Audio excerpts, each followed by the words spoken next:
This is part 2 of the story of David Blakely and Ruth Ellis. As tired as Ruth was of David's antics and putting herself into worse financial strain to keep him happy, she was telling herself that she was ready to move on and spend time with someone else, but she wasn't ready to cut ties with David altogether.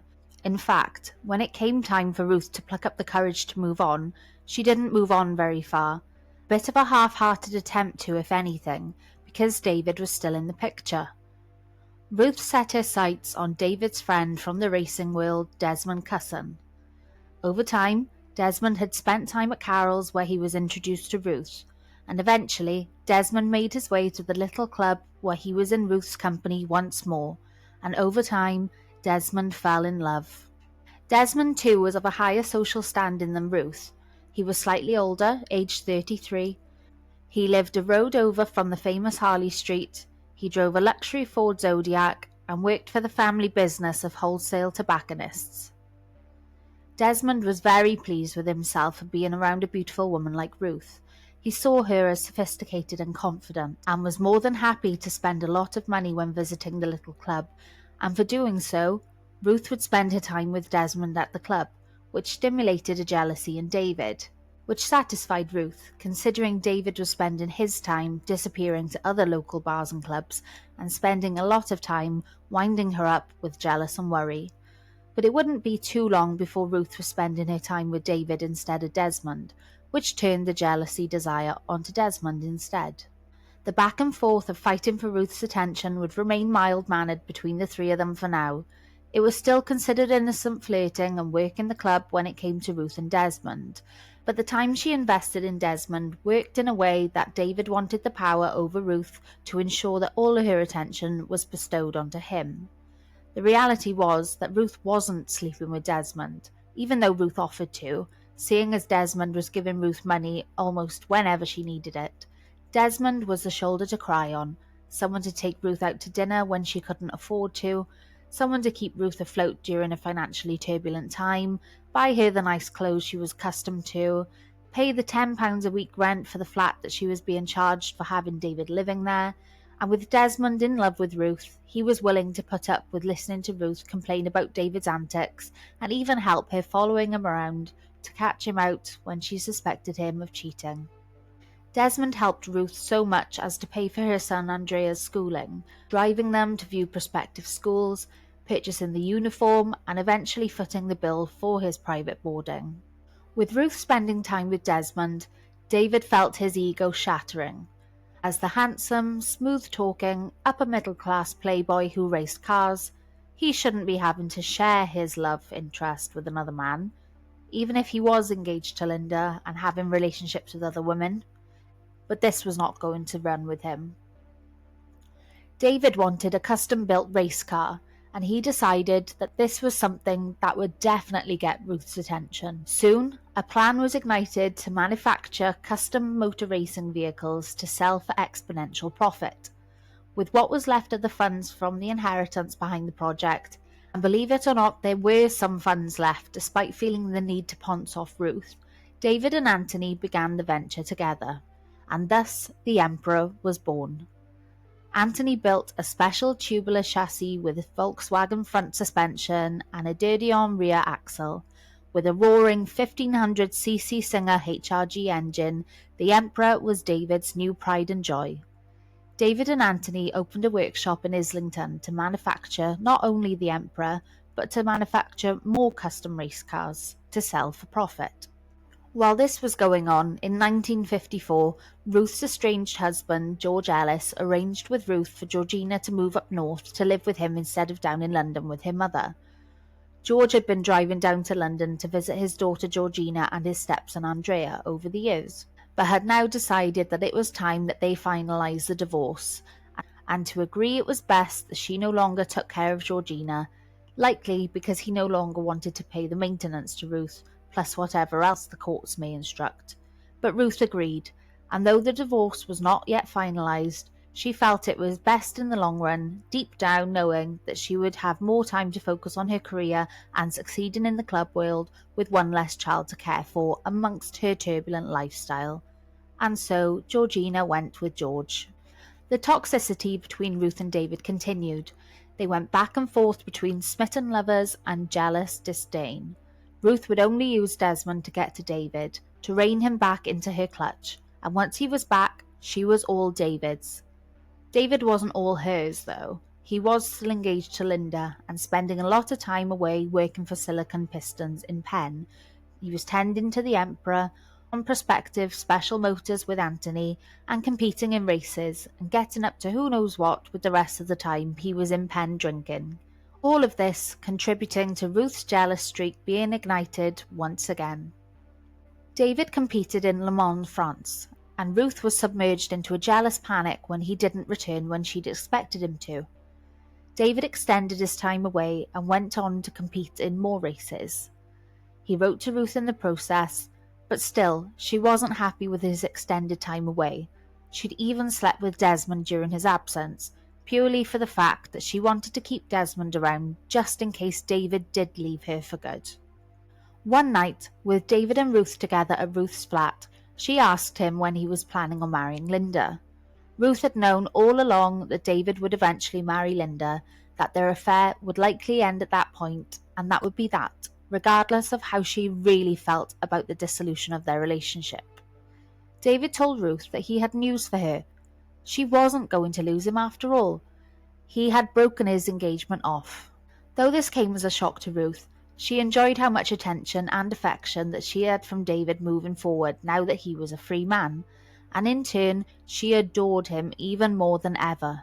She trusted him wholeheartedly and almost turned into the other older women that David had in his life. He could do no wrong in her eyes, and they were in love. Though at this time all seemed fine and dandy between the couple, David was having an affair with an older woman working in the West End, and Ruth was carrying on her call girl work on the down low. She was sleeping with Desmond here and there for money, acts that Ruth only saw as business transactions with no emotional substance attached.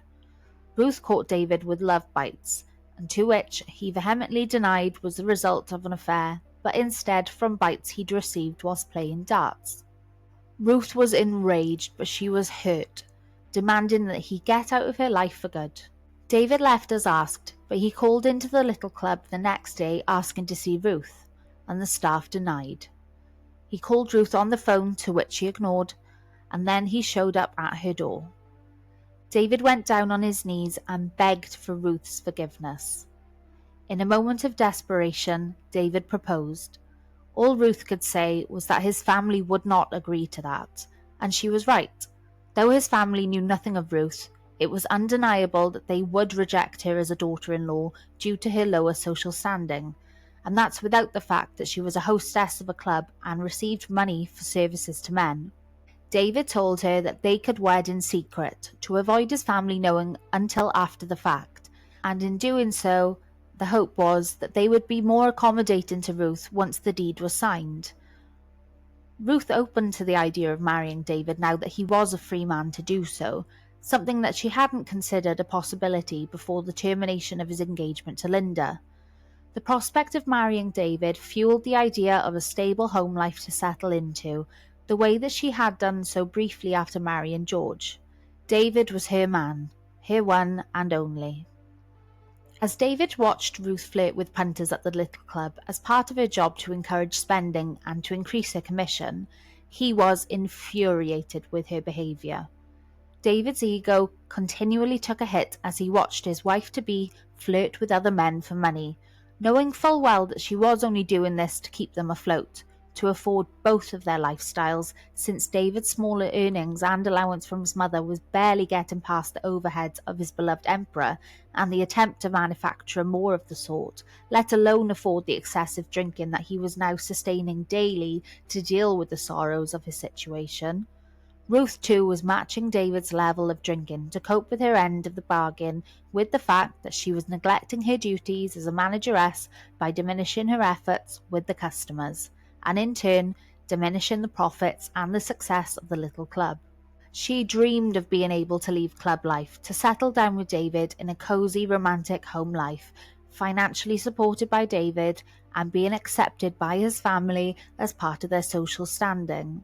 But as this prospect seemed so far out of reach at the time, Ruth drank to cope with her reality, and so the couple were intoxicated more days than they weren't.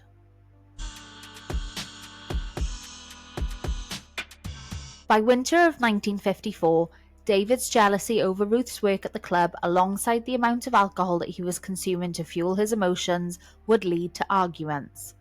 David would arrive at the little club after work at around 7 p.m. already drunk, and he'd continue to drink in the little club whilst Ruth worked the rest of the night, so he was there to see it all, and the arguments would end with Ruth being beaten. Ruth would scream and shout for David to leave, but he wouldn't, and eventually they would settle down for the night. Ruth was seen covered in bruises by other club goers and friends. They would express concern for Ruth, and Ruth would somewhat agree with them that it was wrong, but would also defend David as to why he was beating her, and that she bruised easily. It wasn't as bad as it looked. David was becoming ever more argumentative with others at the club while he drank too, and not only did he argue with other club members, but he would argue with Ruth at the club, going as far as to slap her twice across the face in front of everyone when she returned from having dinner with Desmond, slapping her as David believed that they had just slept together when in fact Desmond had only taken Ruth for dinner, something that she'd always done as part of her job. When other men at the club tried to intervene on David's actions, Ruth asked them to leave him alone, and instead took him upstairs to the flat where they claimed to hear the beating continue. Ruth came back down to the club in tears, telling whoever would ask that she was fed up and she wanted to leave him. Ruth was so visibly covered in bruises that she was driven to the hospital on a couple of occasions by clients, taken there to have her wounds treated and hoping that she would report him in some sort of way, but Ruth refused to. Others offered to pay David a visit to teach him a lesson, but Ruth refused to tell them where to find him. On another occasion, not too long after, a similar incident occurred where David pushed Ruth when she was talking to another club member. Ruth took him upstairs away from the peering eyes, where he beat her, and she fell down the stairs, a fall that left her with several visible injuries. She would repeat herself, saying that she wanted to leave him, telling others so, and trying to avoid him. But given that he was a member of the club, and he had every right to be there while she worked, he would find a way to get to her, even if it meant calling her on the phone until she'd answer and give in. But it wasn't all David. Ruth was expressing toxic behaviour herself. She was insistent on knowing exactly where David was at any given moment she could, similarly to how she'd acted with George Ellis. Ruth was on edge at the thought of David cheating on her, whether it be with his girlfriend in Penn, a girlfriend in London, or even Carol Findlater, given that he'd spent a lot of time with Anthony and Carol and the past that he shared with her. Ruth was in a jealous panic when he'd spend time at the Findlaters, just in case that he was back at it with her. David told Ruth he would only go round to Anthony and Carol's if she knew about it beforehand, or he would take her there with him. This settled Ruth, knowing that at least he would not be sneaking there behind her back, and this would only ignite her jealous panic otherwise. In December 1954, at 28 years old, after months of the club's profits suffering, and with Ruth earning barely enough to get by from the interference of drama when it came to trying to do her job properly, Ruth accepted an invitation from Desmond to live with him instead of the flat above the little club, a flat that she could no longer afford to live in. It wasn't to be as a couple, just as a lodger who wasn't required to pay. Desmond might have hoped that Ruth would eventually part ways with David altogether, given their volatile relationship. Desmond was happy for Ruth's son Andreas to come stay there too when he was on leave from boarding school, so it was an all-round good plan for some stability for Ruth, who of course could not go live in David's home in London because his family would discover her and they would become outraged. Of course, David was infuriated with Ruth for moving into Desmond's home. Ruth received a beating for this, but she told David that this was a good thing, that by moving in with Desmond, she was taking the first step in parting ways with the club, and this is something that she wanted to do for David, given how he'd made it absolutely clear that is what he wanted her to do. Ruth asserted that she would leave work at the little club once Morris Conley had found a replacement for her. She told David that they could stay at a hotel as many nights as he wished, just using Desmond's as a base, and if none of these were acceptable options for him, he could always pay for somewhere that they could both live together, given that he was the one working for Silicon Pistons and selling the odd car here and there. Ruth effectively would be out of a job, and given how poorly she had been performing at work, she wasn't going to keep a hold of her job much longer regardless. It was settled. David agreed to Ruth moving in with Desmond. Ruth would receive phone calls from David while she was at Desmond's. He'd call late at night, and Ruth, of course, would demand to know where he was calling from and why he was out so late into the night when he would call her in the early hours. David was always transparent about going out drinking when he was in Penn. He didn't hide it from Ruth. He told her he'd go out to the pubs or go to the clubs. But one piece of information that left Ruth unsettled was the fact that David would carry on drinking at a friend's home after the pubs and clubs had closed. And this understandably made Ruth's imagination run wild as to who else might be there at these parties, given that it was easy to find somewhere to lay with a woman when you were already in someone's home. The persistent nagging at David while he was away drove him mad, and he was tired of it. David was telling his friends of how he was planning on leaving Ruth, how much he really didn't want to be with her, but he couldn't seem to break away. The time they spent together roped him back in, but as soon as he'd leave, the feelings of wanting to part from the relationship would start up again. Ruth spent Christmas with Desmond and a couple of friends, while David spent his Christmas in Penn with his family. Ruth went out for a drink after dinner with Desmond and her friends, with Andrea staying in Desmond's while they did. David showed up at Desmond's with a gift for Andreas, but when learning that Ruth wasn't there and instead had gone out with Desmond, he phoned her at the club to come back at once. And when she did, an argument erupted. David accused Ruth of cheating. Ruth accused David of cheating. It went back and forth, and Ruth took David outside where they'd continue the argument in David's car, eventually deciding to go spend the night together at Anthony and Carol's, given that their home was vacant that weekend. The following morning, on Boxing Day 1954, Ruth returned to Desmond's with her tail between her legs, apologising for leaving for the night, telling him how David had threatened to end his life had she refused to go and stay with him. Desmond understood and welcomed her back with no questions asked.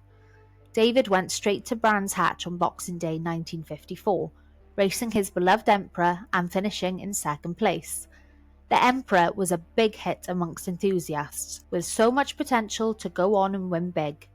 Unfortunately, the Emperor's potential was a lot shorter than imagined, going on to suffer engine problems to the point it could not be raced again, devastating Anthony and David. On New Year's Eve 1954, David drove with Ruth to the Crown, the pub that David frequented after work, and sometimes before, when he was in Penn. They planned to have a drink in the Crown, somewhere that they hadn't visited in a while, but when they arrived, they saw David's mother Annie walking in, and to the sighting, David put the pedal to metal and drove past to take Ruth to drink at a different pub, horrified at the thought that they were nearly caught together by his family.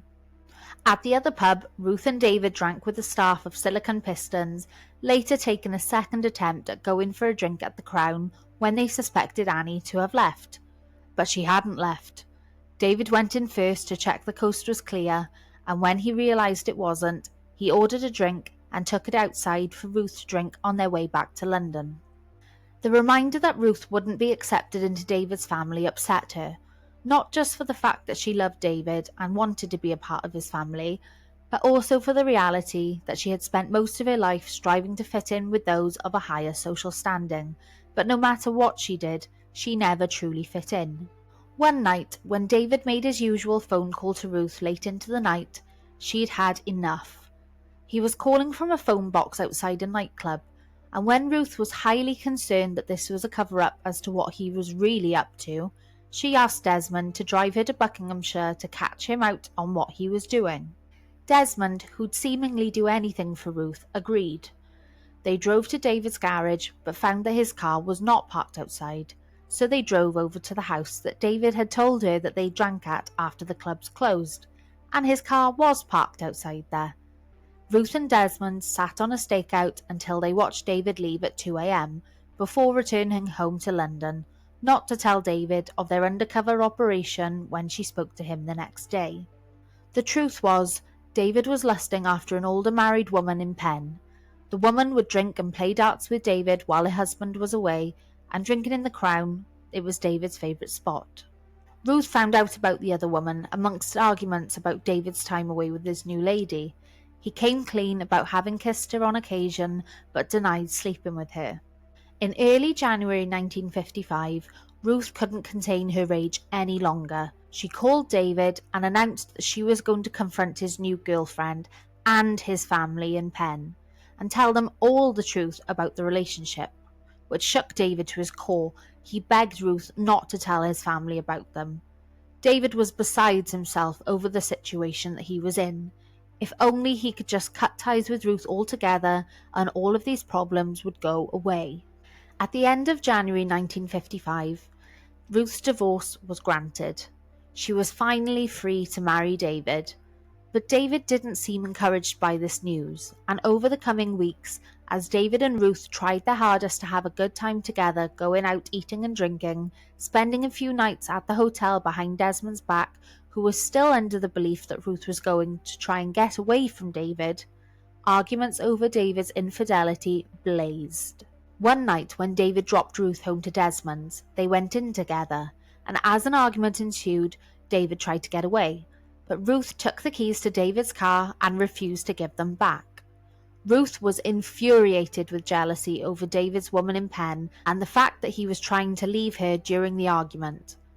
David called Anthony and his friend Clive to come and rescue him from the scene, for he couldn't drive away without his keys to his car to do so. Anthony and Clive arrived to collect David and to try and defuse what was left of the drunken argument between the couple. When they saw Ruth, she was in a terrible state.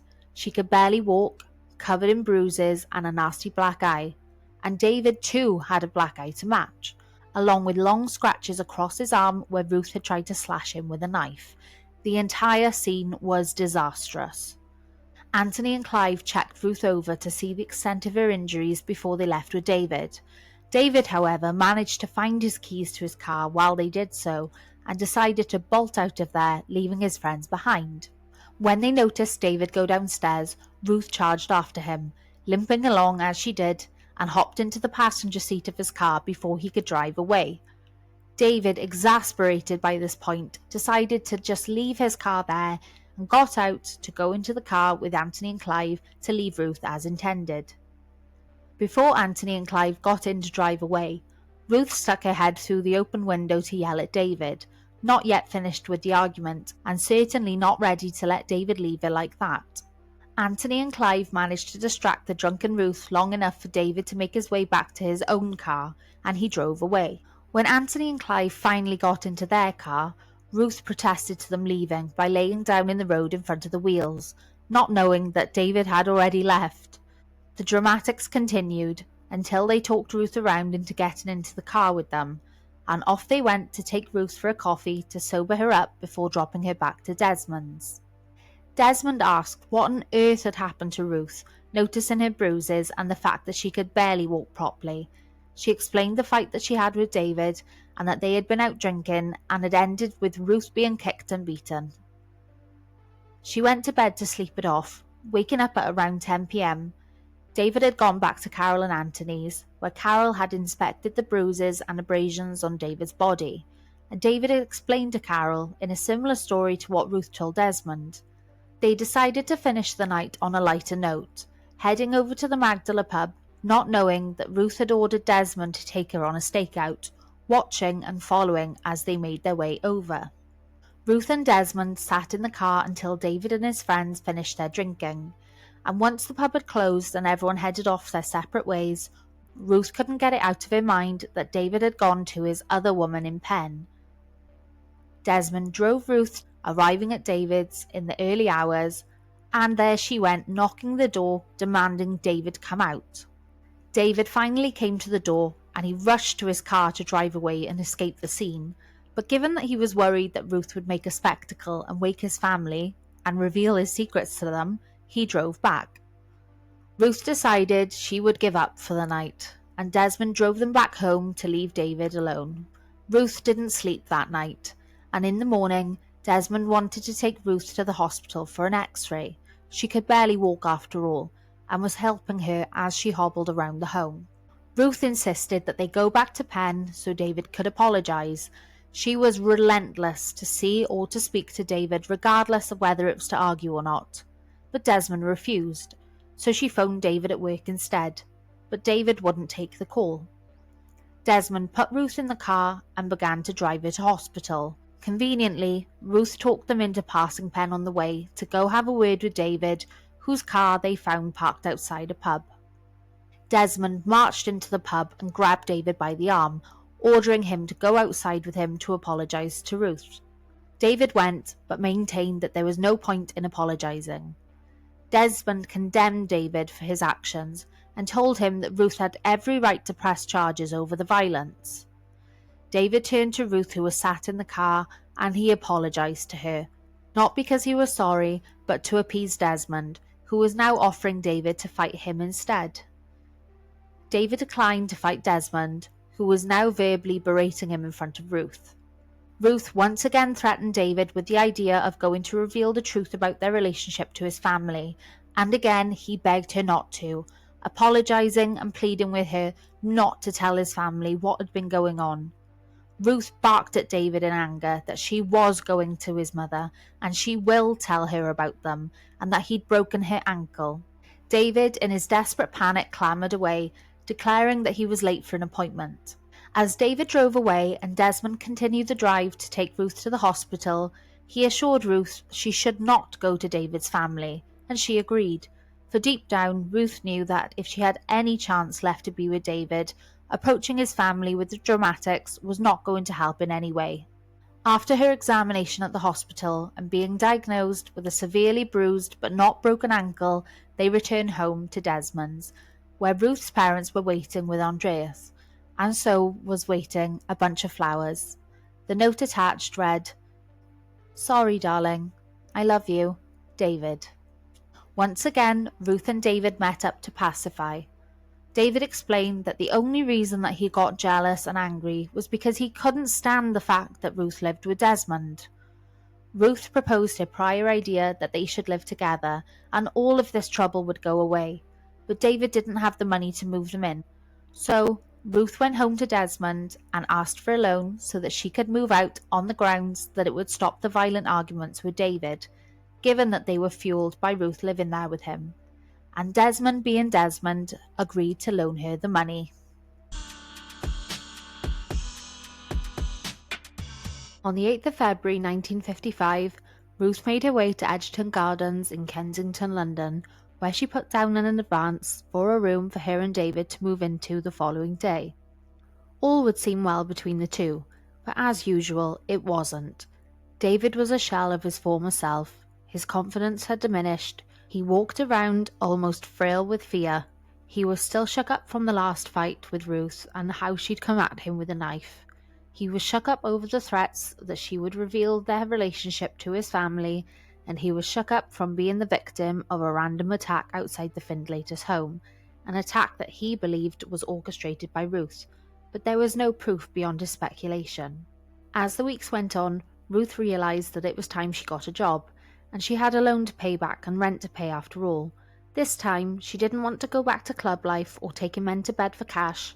Instead, she turned her attention to modelling, and Desmond, being Desmond, paid for her modelling course. She was ready to go full force into her new career. There was one problem, however, and that problem came in the form of a black eye and a bruised body after another drunken argument over the woman at Penn, where David had attacked Ruth only to fend her off of him while she tried to hit him with a bottle of gin. Desmond told Ruth that she couldn't be getting all beaten up and bruised if she wanted to be a model, and no matter how much he tried to talk her out of being with David, he's still obliged to driving Ruth around on stakeouts in Penn while David drank in the pubs. Desmond agreed to sit outside the other woman's home all night with Ruth, waiting for the moment that David would emerge from the property, and the next morning, as David strolled out, he was in complete shock to see Desmond's car parked outside. Naturally, he ran back inside the house, only to hear a knock at the door from Desmond and Ruth. Ruth was enraged, demanding to know what was going on. David denied anything other than sleeping there, and when David left for work, Ruth apologized to the woman for the trouble. She was invited inside the home to have a civil conversation about what had been going on. The woman was nothing but apologetic to Ruth, not knowing about their relationship. The conversation ended just as civil as it started, and they left, heading to the Crown for a drink, where later David would join them to discuss a resolution.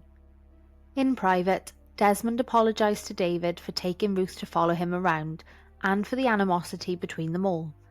As the air was clearing, Desmond asked David if he minded him taking Ruth to the ballroom dance at the Hyde Park Hotel that they were all due to attend that evening, and David agreed that he would have no problem with it at all.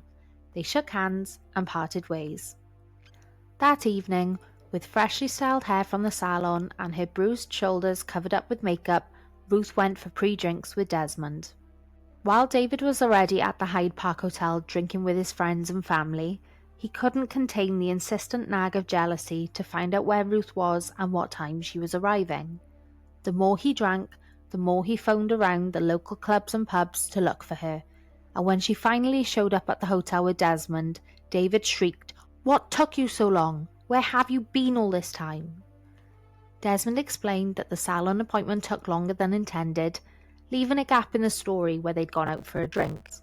Ruth danced with Desmond, gracefully gliding around the ballroom in her dress. Then she was passed over to David for a dance, then passed back to Desmond, and the night went on seemingly drama-free. As the night came to an end, Desmond dropped Ruth home to Edgerton Gardens, where she woke up the next morning to find David had returned there too. Ruth asked him what he was doing there, after everything that had gone on, and David simply told her, "You know I'll always come back to you." As sweet as the moment may have been, the following weeks would be everything but. It involved Desmond tackling David to the ground at a pub to get Ruth's keys to Edgerton Gardens back after David had refused to return them to her. David roared to Desmond as he left, "If I knew that you were paying for the rent, I'd have killed her." It also involved David trying to fish the keys back out of Ruth's bag while she left it unattended at a bar one night, an action that left David with a smack around the mouth from Ruth when she caught him in the act. Ruth returned home that night to find David outside waiting for her, insisting that the affair with the woman in pen, that was over. He couldn't be without her, that they should be together. And once again, they reconciled. With Ruth pleased that she had David back once again, she decided to go for lunch at the Crown while he was at work. David didn't know that she was going there, of course, and when she walked in and caught him with the other woman again, he was lost for words. Ruth left after calling him all names under the sun, speaking to him once when he returned that night. She told David she couldn't go on like this, with him spending the weekends with her in London while his mistress's husband was home, only to return to her in Penn in the daytime while he was meant to be at work. Ruth was once again pregnant at this time, and she didn't feel well enough to deal with the drama that was her and David's relationship. She told him to go, and with that, David hit Ruth across the face and began squeezing her throat tight. He held her throat tight with one hand and thumped her hard in the stomach with the other. Ruth frozen in shock, with tears streaming down her face as David continued to squeeze her throat, the look in his eyes terrifying her as he growled, "One of these days I will kill you." After that, Ruth went on to miscarry. Following week was when David's beloved emperor's racing career came to an end. Anthony and Clive had spent many late evenings with David fixing the car up ready to race, with David returning home to Ruth in the early hours leading up to the big day. He would call on Ruth to check if she was at home and in bed, and she attended an appointment on the 28th of March 1955 to remove the lost pregnancy. David didn't pay much attention to her that day, but on the 29th, when he returned home earlier than usual, he proclaimed his love to Ruth. He said that he wished that they could have afforded to keep baby David, the baby that Ruth had miscarried and had removed the day before. He told Ruth, "No one will ever part us. I do love you so much, Ruth." The next morning, they were all preparing to attend the race in Chester. Ruth packed her usual picnic, and equipped with his new driving gloves, a gift from Ruth, and a pack of chocolates to snack on, David positioned himself in the Emperor for a practice run. This is where the Emperor's engine failed and became a total loss.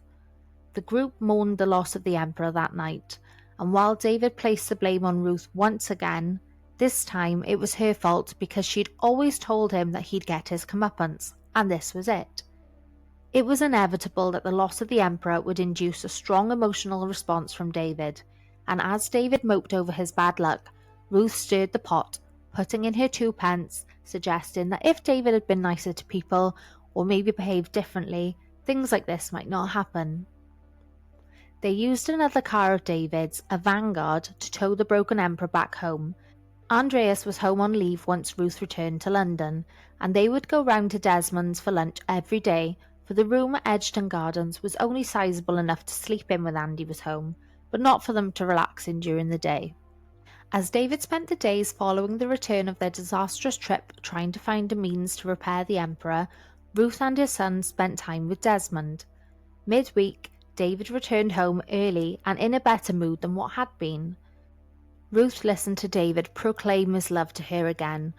He told her that there was nothing to worry about, everything was going to be okay, and that they were to wed. The next evening, Thursday the 7th of April 1955, Ruth and David went to the cinema, where David was attentive and proclaiming his love once again. That night, they made plans for the weekend. It would be Easter weekend, and they planned to take Andreas out together. The next morning, Friday the 8th of April, which was Good Friday, David and Ruth said their goodbyes as David headed out separately, with Ruth and Andy going for their usual lunch at Desmond's, then to the West End to see a show about spacemen, and David went to meet Anthony and Carol. Ruth believed that they had left on a happy note, but when David turned up at the Magdala, he looked exhausted with misery. He was dealing with the realization that he couldn't come up with the funds to fix the Emperor. He was dealing with a hectic home life, having a young boy running around in such a small space, and the thought of having to appease Ruth to keep her from nagging at him with jealousy. David told Anthony and Carol that he didn't think he could face meeting her for a drink that evening as planned. He wanted to get away from Ruth. David went into despair, insisting that he had to leave her, but he couldn't, that she made it impossible for him, and that if he went to Penn, she would come after him and cause trouble, just as had happened before. He was stuck. Carol offered a resolution to David. He could come stay with them that weekend, and if Ruth showed up to kick off, they would intervene. David was worried over the idea of leaving her that weekend, worried of what would happen, but Carol comforted him again. There was nothing to worry about. They would take care of him. And though David agreed, the fear of the unknown never left his face. As evening arrived, Ruth settled Andreas into bed at Desmond's, returning to Edgerton Gardens to meet David at 8 p.m. as planned, but he did not show. At 9:30 p.m, Ruth called Anthony and Carol's to ask for David, but their au pair, who was hired to look after their infant daughter, answered the phone. She explained that David wasn't there, and neither were the Findlaters. After a while, Ruth called there again, and this time Anthony came to the phone. Ruth asked Anthony if David was there, and Anthony told her that he wasn't. Ruth explained that she was deeply worried about David because he was meant to meet her at 8 p.m, and she hadn't heard from him. She asked Anthony if he thought that David's all right, and Anthony told her, "Oh, David's all right," and he was almost chuckling as he said so. When the call ended, Ruth couldn't help but think that David was there, staying with Anthony and Carol, and that they were simply laughing at her expense as they told her that he wasn't. She continued to ring the residence, only to be hung up on each time that she did. At around midnight, Carol kissed a nervous David on the cheek and told him not to worry, leaving David to sleep in his usual spot in the living room, protected as promised.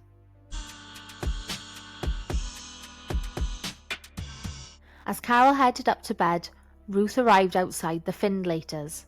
Upon discovering that the Vanguard was parked outside, she knew for sure in that moment that David certainly was there. Ruth knocked the door but was ignored, so she went to a phone box and called the home, but she was hung up on.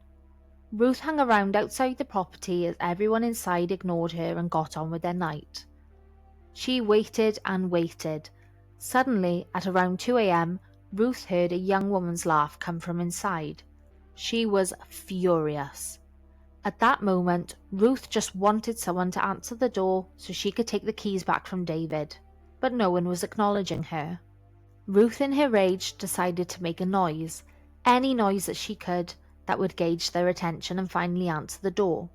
To create a commotion, Ruth pushed hard on the Vanguard's windows with a torch from Desmond's car, pushing them hard enough that she popped out 3 of the windows and making a noise as they detached from the rubber. Ruth waited at the doorstep for a reaction, one that she achieved as Anthony opened the door to have a word. Ruth begged to know where David was, that she wanted to speak to him. Anthony said that he didn't know where he was, and with that the police showed up to intervene.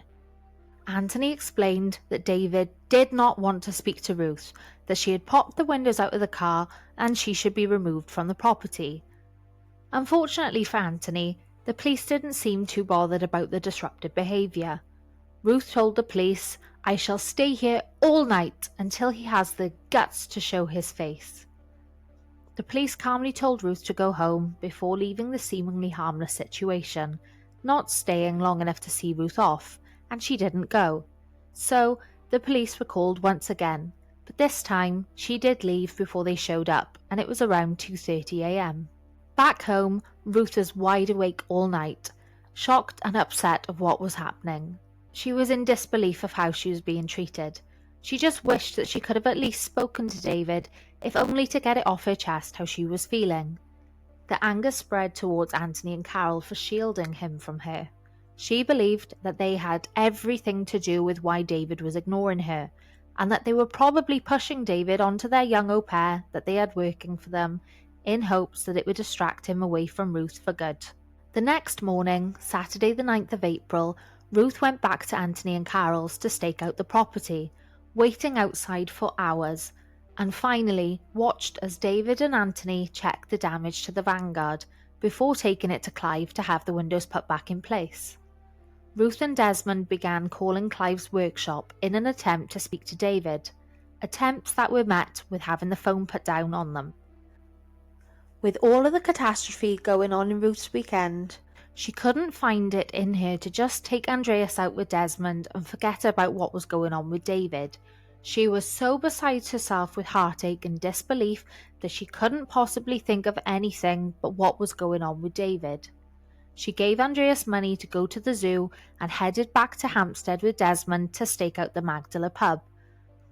There they saw the Vanguard, with its windows fixed, parked neatly outside the Magdala. So in order to get ahead of David, Desmond drove Ruth to wait outside Anthony and Carol's, knowing that this is where they would likely return after. Ruth noticed that there was a house for sale a few doors away, and when she knocked pretending to be interested in purchasing the property, she was invited in to drink tea, where she was sat in direct view of Anthony and Carol's front door, convenient place to sit and wait ready to catch them returning. And there where she was sat, she saw them return, Anthony, Carol and David, and shortly after she saw them leave, this time with the au pair and the baby in tow. Ruth returned home to share a meal with Andreas and Desmond, but her mind was far from the dinner table. Her thoughts were consumed by the nagging suspicion that David was having an affair with the Findlaters' au pair, and she couldn't shake the feeling that this was the root of his recent coldness towards her.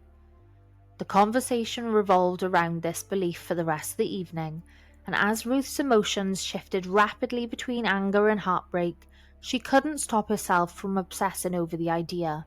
If she could just prove that he was seeing somebody else, then she could finally stop torturing herself. But if he wasn't, what on earth was causing his behaviour? As the evening wore on, Ruth couldn't rest. Once Andreas had gone to bed, she returned to the Findlater home, back to her hiding spot, inconspicuous. A small group of guests had gathered for a Saturday night get-together. Racing club members and their plus ones trickled in, and Ruth kept her distance, watching from the shadows. She caught glimpses of Clive entering, and others whose faces were familiar but unplaceable. She lingered by an open window, straining to hear the conversations inside. Then there it was, David's voice. Each giggle twisted something deep inside of her, a mix of jealousy and suspicion. She stayed hidden outside, waiting and watching, until she saw David and Anthony descend the steps at around 10 p.m, accompanied by a woman. Ruth's heart skipped a beat as she overheard David offer to put his arm around the woman to help her down the steps. But who was she? Ruth couldn't be sure.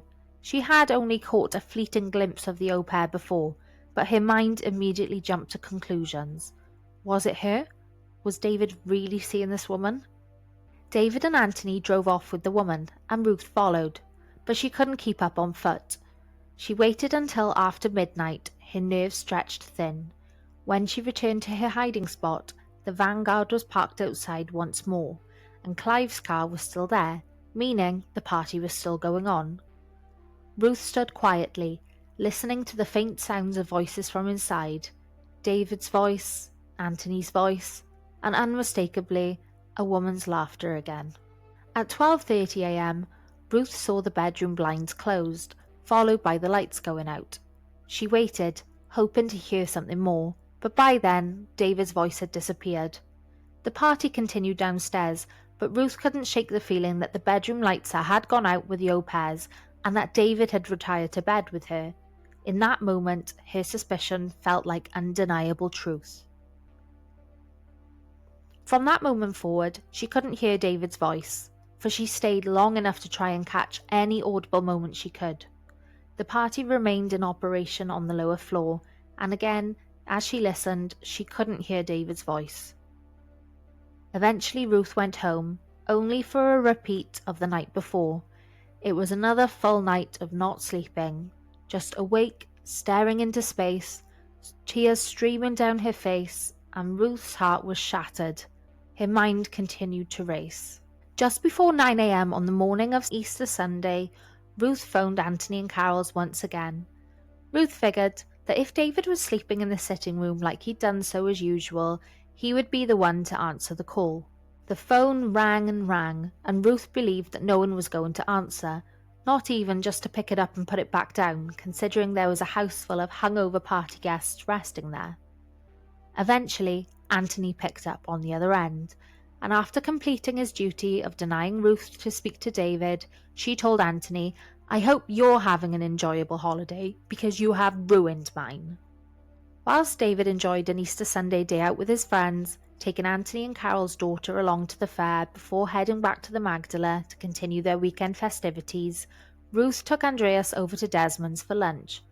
They spent the Easter Sunday trying to focus on having a nice day together.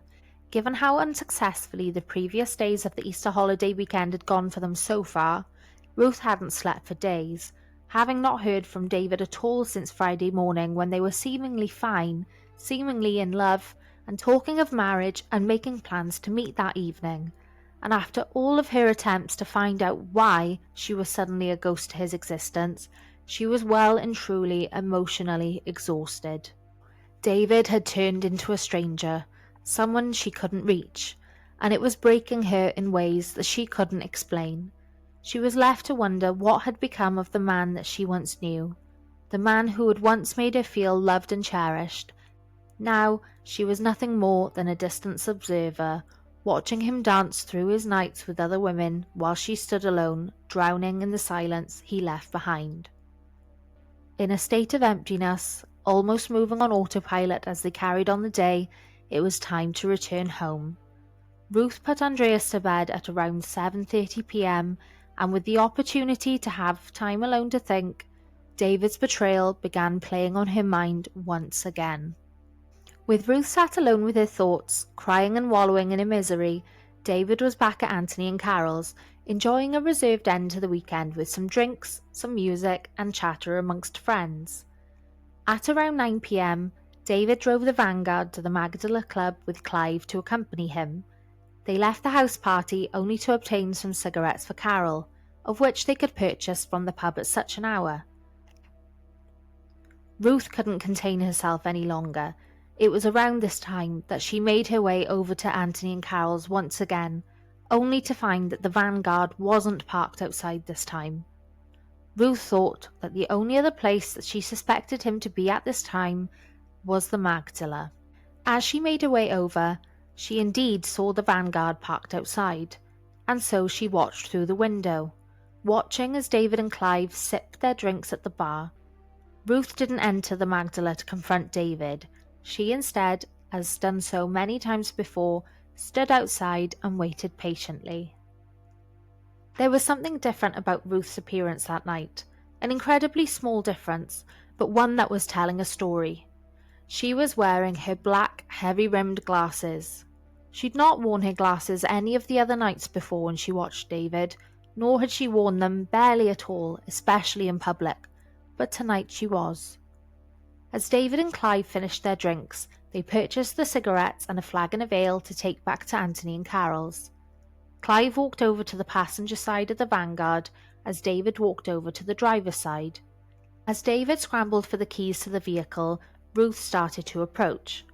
As she walked down the pavement towards them, she finally said, "David?" He didn't respond. Ruth rummaged in her handbag as she walked, David continuing to search for his keys while his other hand clutched the flagon of ale. Clive watched as Ruth pulled a 6-chamber Smith & Wesson revolver from her bag and aimed it towards David. In a panic, David ran to cover behind the car as shots were fired. David started to call out to Clive as he struggled towards him, blood smearing all over the vehicle as he clambered away, clutching the flagon of beer tight to him as he did. Ruth went after David, following him around the side of the car, telling Clive to get out of the way as Clive stood frozen in shock. David scrambled away from Ruth and the gunshots, but it was too late. David slumped onto the pavement outside the Magdala, blood pooling from his mouth. Ruth's mostly misaimed bullets fired at his back as he laid on the ground. A bank official and his wife were entering the pub when the wife's hand was mistakenly shot from subordinate aim. Ruth continued to shoot David, though the gun was out of bullets. The sound of the empty gun clicks was deafening. Onlookers rushed to the scene, shouting for help and condemning Ruth for the cold-hearted shooting of David. She stood silently and watched as David gurgled blood. With a vacant expression, she calmly told Clive to call the police. Clive raced into the pub, calling out for someone to help. A man from inside the pub came out to approach Ruth, but she simply looked at him and calmly told him too to call the police. The man she was talking to was in fact a PC Alan Thompson of the Metropolitan Police. Ruth looked at him blankly and unfazed. He slowly removed the gun from her hand, and onlookers stood silently around the scene. David was taken away in an ambulance. He was pronounced dead at the scene. And Ruth, she was taken into custody. At around 11 p.m, Ruth sat down with the police officers to give her first account of what happened that evening. She showed no remorse for the events that had just unfolded.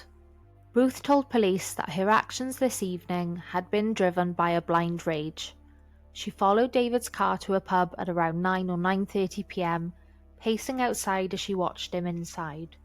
Though she couldn't recall looking into the pub itself, she remembered seeing David and his companion Clive leaving the pub, and as they walked to the car, Ruth was certain that David had noticed her, but he paid no attention as he continued towards the car to leave with Clive. In that moment, something inside of her snapped. She became consumed with anger and she took the gun from her bag. As she walked towards David, she pulled the trigger, though she wasn't experienced with firearms. David, almost running away, seemed to evade her shots, and Ruth believed that she hadn't hit him, but as she reached the front of the car where David had stopped, she fired again. David turned to flee, running up the pavement. Ruth chased after him, firing shots as he ran, and though she couldn't recall if she shot him after he fell to the ground, when David collapsed, Ruth stood still, almost mesmerized, watching him as he succumbed to his injuries. She was detached, almost as if she was in a trance, until she realized that she had run out of bullets. Ruth didn't recall asking anyone to call the police, but she did remember somebody checking David's pulse and declaring him dead. When the police arrived, she felt a strange sense of relief, as they knew she was taken into custody without resistance. Ruth maintained her composure throughout her time at the station. Sounding almost confused by the officer's insistence on questioning her further, it was clear to her that there was no need for more inquiry. She'd already confessed, but she still had to comply with their requests. The medical examiner completed a post-mortem the next day, on Monday the 11th of April 1955. The autopsy showed 3 to 4 bullet wounds. One bullet had entered his lower back and had torn through David's abdominal cavity, intestines, liver, chest, lung, aorta, windpipe, and his tongue. Other bullets penetrated neatly through bone and tissue. The damage was substantial, and David's death was ruled as a homicide caused by shock and hemorrhaging as a result of the gunshot wounds. Later that Monday, Ruth attended the magistrate's court where she was officially charged with murder. After she was formally read the terms of her charge, Ruth said thank you. Ruth was taken to Holloway Prison, one of the largest women's prisons in Western Europe, and would become the home to Myra Hindley and Rose West for some time. It was at Holloway where Ruth would spend her final days. In her prison cell, Ruth was given a photo of David and a Bible of the Old Testament to read. Ruth wrote a letter to David's mother, deeply apologizing for the pain that she had caused the family, assuring them that she loved David deeply, and reiterated how sorry she was. She wrote in the letter asking David's family to forgive him for deceiving them, in reference to the relationship that he had with Ruth, that he had tried so hard to keep from them. She went on to write of the happy times that they had together, that she wished that she was able to forgive David for his infidelities the way that she had forgiven him now that he had passed. Ruth finished the letter with more apologies for the heartache that she had caused. When Desmond would visit Ruth at Holloway, he'd insist that she plead insanity as the defence for her actions, but she refused. Ruth maintained her composure at Holloway, finding comfort in the Bible and that the right course of action would take its place. Court commenced at the Old Bailey in June 1955. The room was full with spectators, journalists and press. As Judge Havers settled into the court, the room was silent. The question was asked of how she pleads to the charge of murder, and Ruth tells the court, "Not guilty." The jury of 10 men and 2 women are sworn in, and the trial was underway.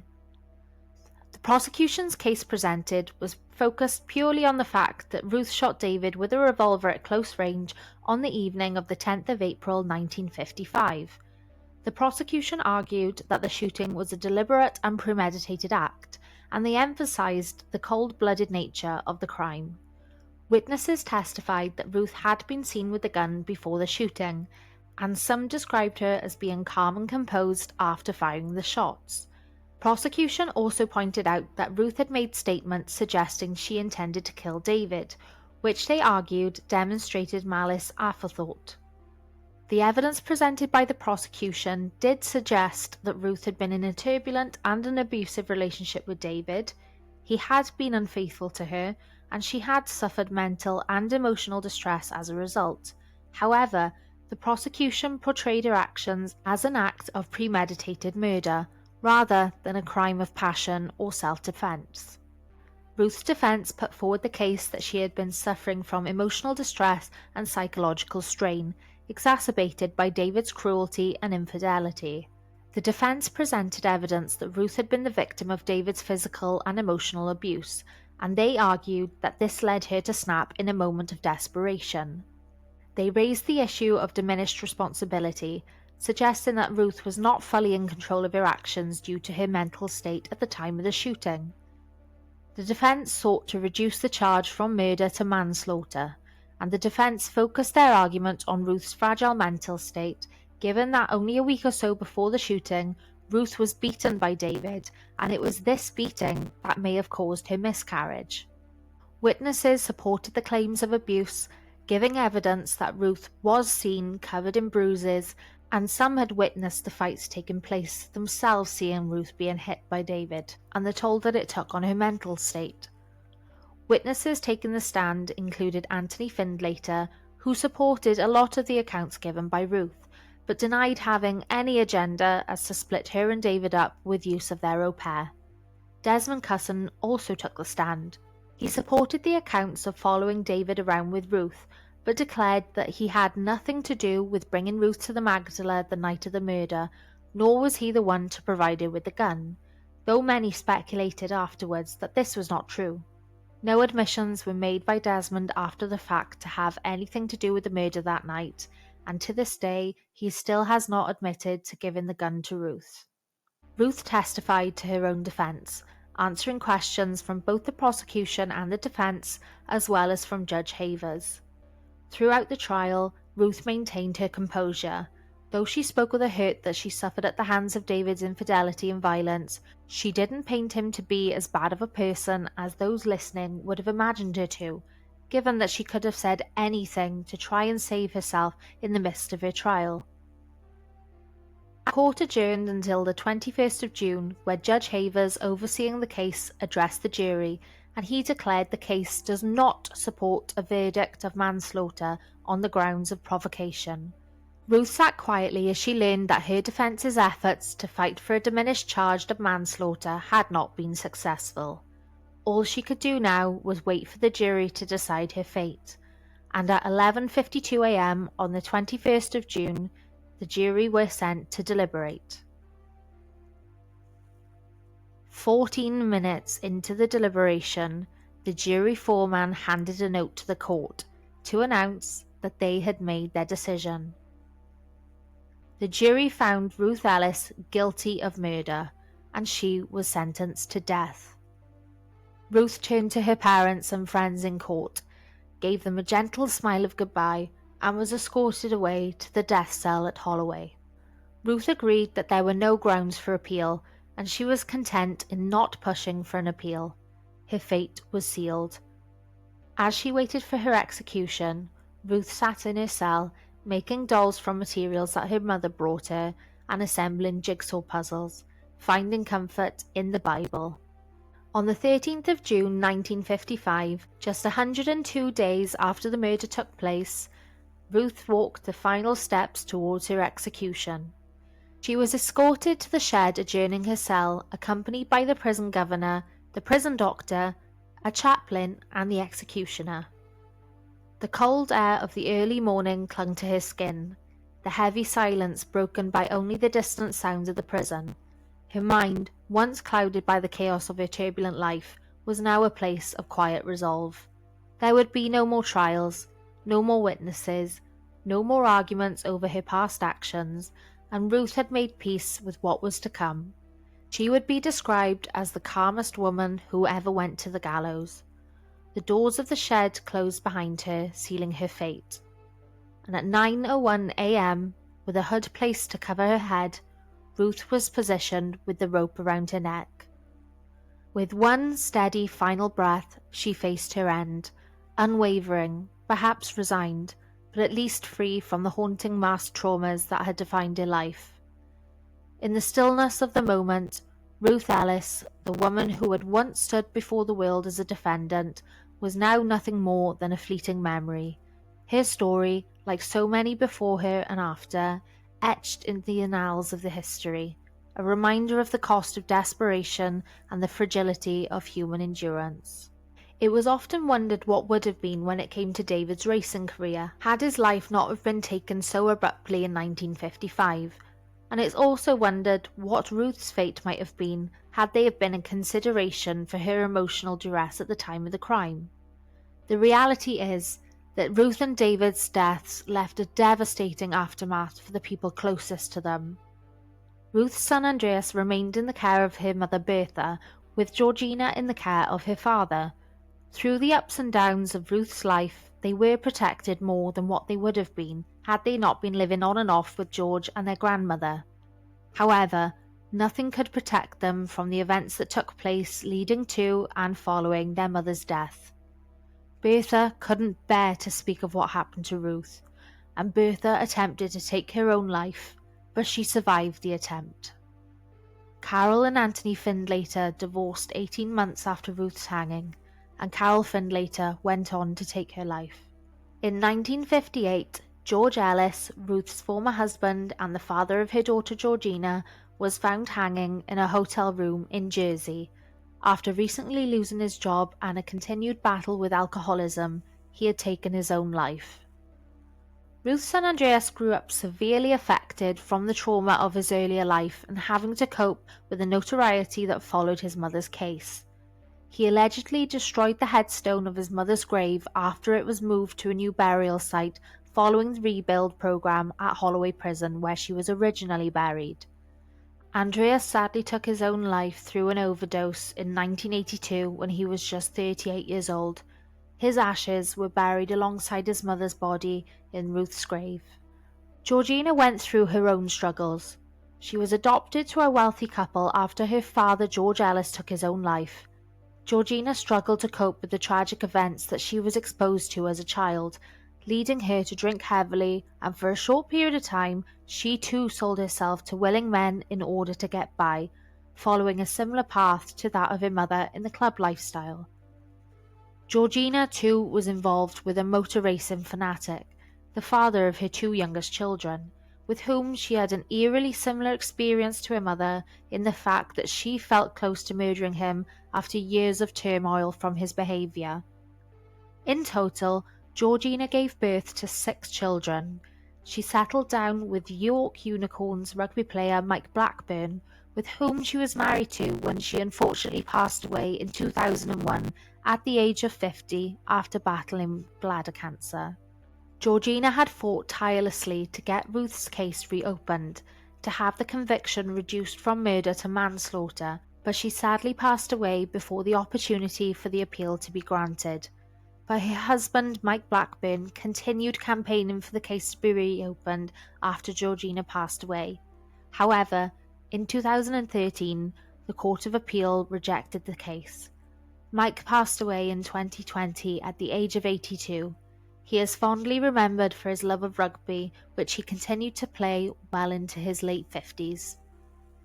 Desmond Cusson always refused the notion that he gave Ruth the gun that she used in David's murder, and he denied driving her to the scene when it took place. Desmond later moved to Australia. He lived a long life and he died in 1991. The Criminal Cases Review Commission reviewed Ruth's conviction in 2002, concluding that Judge Havers had wrongly withdrawn the defence of provocation for the jury. However, the Court of Appeal upheld the conviction in 2003. It was ruled that the defence of diminished responsibility was not available at that time, and if her crime was committed today, it was likely that there would be an issue of diminished responsibility for the jury to decide, but there is no position to judge what the jury's response to such an issue might be in that day and age. 2 years after Ruth's execution, Parliament changed the law to allow a defence of diminished responsibility. Many believe that Ruth could have been reprieved. Capital punishment for murder in the UK was suspended in 1965, taking until 1969 to be legally abolished altogether when the Houses of Parliament passed the resolution to make the Act permanent.